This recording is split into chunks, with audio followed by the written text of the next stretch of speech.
Bonjour à tous, ravi de vous retrouver sur France 24. Bienvenue dans ce Paris Direct. Voici tout de suite les principaux titres du jour. À la une, le Hamas réfléchit toujours à l'offre de trêve. Et on continue à suivre aujourd'hui la première visite officielle en France du président congolais Félix Tshisekedi, arrivé à Paris hier où il a été accueilli par la secrétaire d'État chargée du développement.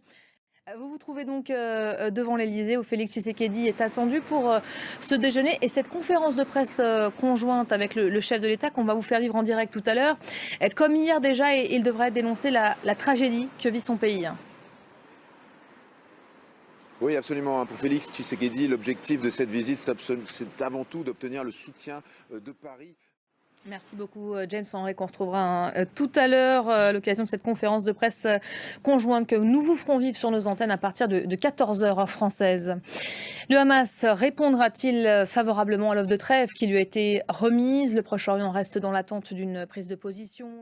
Voilà, on va revenir tout de suite sur cette nouvelle proposition qui a donc été transmise au Hamas hier. Ludovic de Foucauld, bonjour. Bonjour. Que contient précisément, concrètement, ce nouveau texte aujourd'hui? On va découvrir ça en images sur une infographie.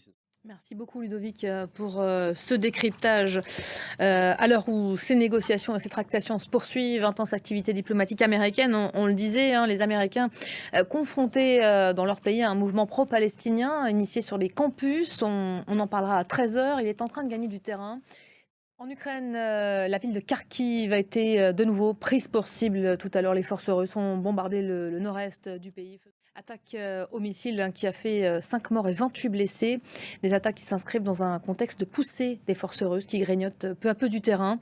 En face, l'armée ukrainienne attend toujours les armes qui lui ont été promises. Nicolas Chamontin et Jean-Émile Jamine.